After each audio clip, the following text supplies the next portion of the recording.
Christian nationalists are now saying the most vitriolic things they can about Vice President Kamala Harris. Watch this video and then we'll talk about it. She represents something which I believe is probably the amalgam of the spirit of Jezebel, and in a way that'll be even more ominous than Hillary, because she'll bring a racial component. If you don't know who that is Lance Wallnau. Lance is a prominent figure in the New Apostolic Reformation, or the NAR. This is a movement advocating for Christian dominionism. He is a key proponent of the Seven Mountain Mandate.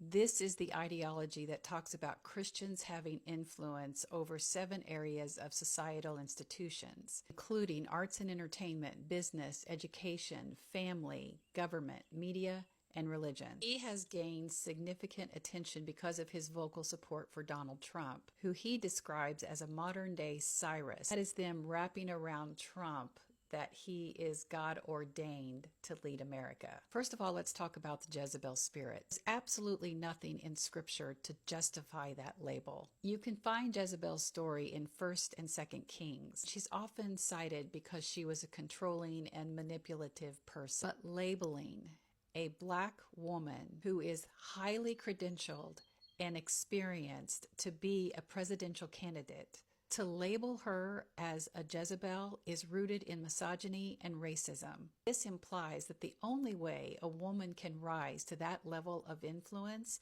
is through manipulation and evil. And the fact that a black woman has risen to that level of power is going to make Christian nationalist men spin their heads. The Christian patriarchy teaches women that the only way you can be in power is through the authority of a man, and not just any man, through the institution of that religious patriarchy. Vice President Harris is stepping out of that structure. And because Vice President Harris's beliefs and ideologies do not align with Christian nationalists, she is seen as a threat. Anyone who is a threat is either a heretic or a Jezebel. This type of misinformation by Christian nationalists is intentional because they do this in an attempt to skew the perception about Harris's actions, qualifications, and intentions. In my book, I speak about the toxicity of Christian patriarchy. And in the book, I tell the story about how when I first started teaching online, I would often get the comment, "Under whose male authority are you teaching?" And that was code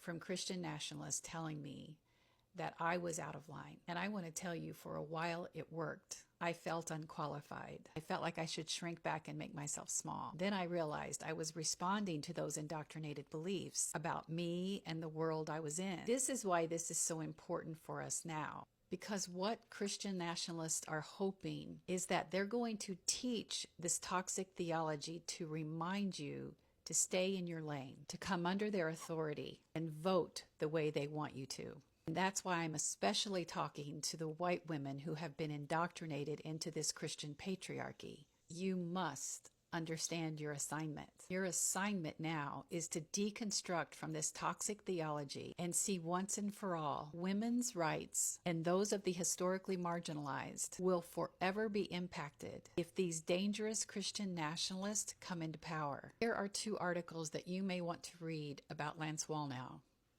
This one and this one. Lance is not an outlier. He is highly connected to the Republican operatives, including Trump, the people behind Trump's Project 2025, and Mike Johnson. They are terrified now that we are awakening to their toxic theology. Stay awake, use your voice, vote, and do not give up hope.